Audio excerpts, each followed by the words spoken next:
A maternidade está virando um comércio, porque estão tabelando as pensões. O pior é a dor de cabeça que só o processo já gera, entende? Mas ele vai ter que gastar com advogado, ele vai ter que provar ali no processo que não tinha união estável. Eles não olham a possibilidade do pai e a necessidade da criança. Mas como tabelado? Eles chegam lá e falam assim, 30% no mínimo que você vai pagar aqui pro seu filho.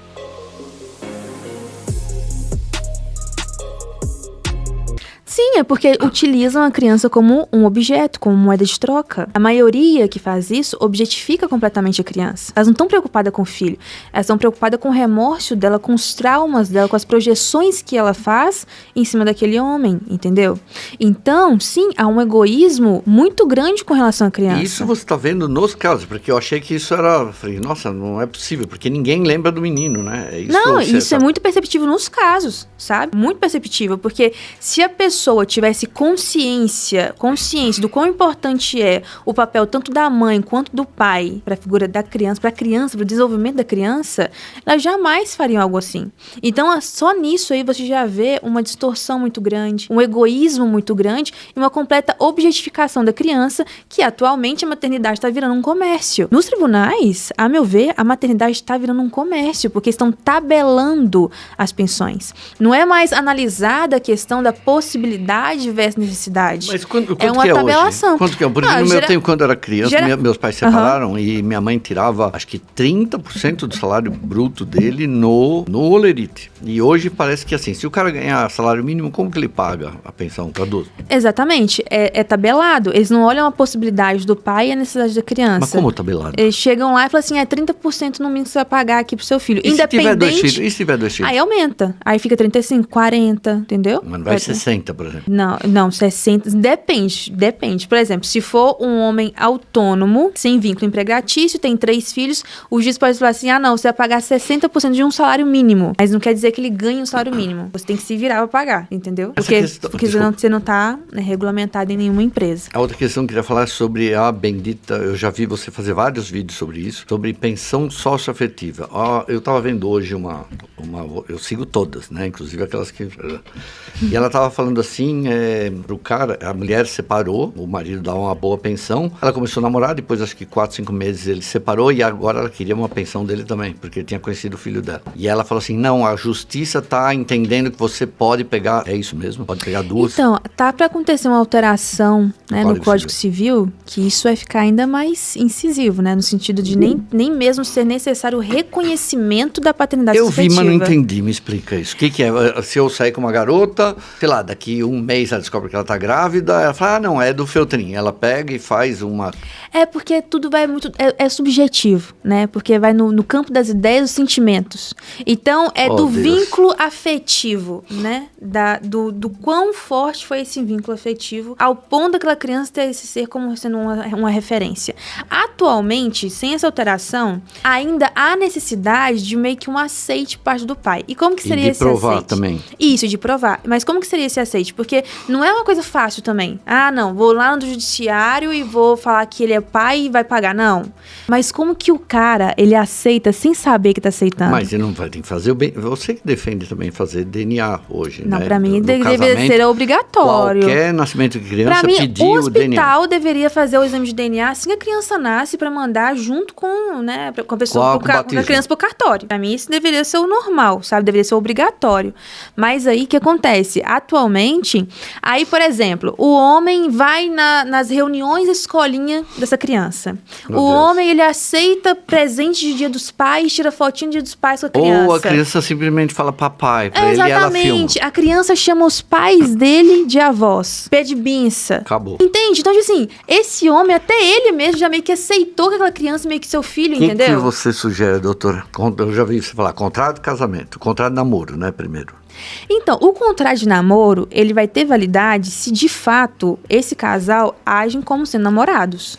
Porque se eles falam que são namorados, mas agem como estando numa união estável, ela com facilidade vai quebrar esse contrato no judiciário. Por exemplo, nós somos namorados, mas vivem juntos na mesma casa, já estão adquirindo apartamento, estão comprando... Mas assim, dorme, vamos dizer assim, namora, dorme lá de fim de semana. Não, aí não. Como que você sabe? Porque assim, assim, ela não pode... Eu vi uma advogada falando assim, olha, quando você for na casa dele, coloca uma mochilinha sua dentro do armário dele e faz uma foto como quem não quer nada.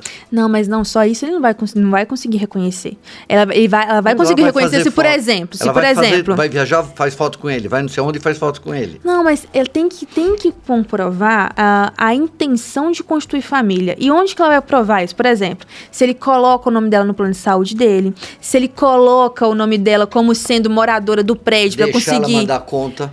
Para conseguir usufruir de todas as partes do prédio. Se ele coloca, por exemplo, o nome dela, sei lá, no Gympass dele, essas coisas, entendeu? Tipo assim, tem que criar, de fato, esse vínculo. Só viajar, vai viajar para não sei onde, vai viajar, faz foto junto, rindo, dentro do quarto dele. Não, porque tem que mostrar, porque a união estável, ela requer uma relação pública, duradoura e com o intuito de constituir família. Como que a gente vai saber se aquele casal quer constituir família? Exatamente, vai pelos atos, por exemplo, ele que banca todas as despesas dessa mulher, Isso entende? não significa que ele quer casar com ela? Mas é uma família, porque não necessariamente só porque não tem filhos que não é família. É só porque tem filhos que é família, entende?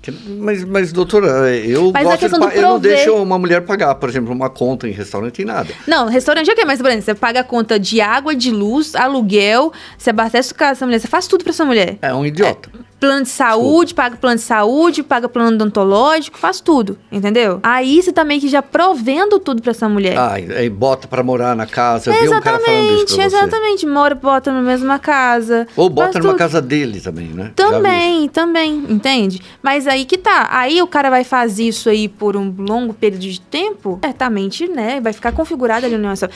Mas a questão maior, que como tem muita informação divulgada na internet de maneira muito superficial, o pior é a dor de cabeça que só o processo já gera, entende? Porque às vezes não vai configurar. A mulher tem pouquíssimas provas, não configura, entende? Mas ele vai ter que gastar com advogado, ele vai ter que provar ali no processo que não tinha união estável, só aí já gera um desgaste, entendeu? Esse que é o problema, só isso aí já gera um desgaste. Fala galera, a Priscila é foda, bora pra minha opinião. Seguinte, o problema é que querem jogar tudo nas costas do cara, e na verdade a responsa é dos dois. Se o homem precisa entrar com, por exemplo, R$500, o correto seria a mulher também colocar os mesmos 500. E se por acaso ela não tem essa possibilidade, então deixa a criança morar com o pai. Ou que pelo menos tenha a guarda alternada, 15 dias com cada um. Dessa maneira, cada um fica com a sua parte na responsabilidade.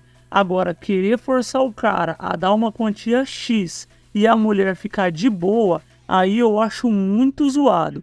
E mesmo se o cara tiver grana, é ele quem deveria escolher qual que é o tipo de qualidade de vida que ele quer dar para o filho. Quantos casais a gente não vê por aí que tem uma boa condição, mas que levam uma vida mais tranquila e de boa, sem ficar esbanjando muito? A Priscila tem razão. Hoje em dia, cara, a questão da pensão alimentícia virou um comércio. A bonita vai lá, engravida e já tá pensando na pensão que vai arrancar do cara. E você aí, conhece alguma história parecida? Coloca aqui nos comentários, vamos trocar uma ideia. Não esquece de deixar o like e se inscrever aqui no canal para dar uma força. Cerca de 90% das pessoas que vê os vídeos não são inscritos. Dá essa moral aí, galera. Envia esse vídeo para um amigo que precisa dar aquela acordada. Um forte abraço e valeu!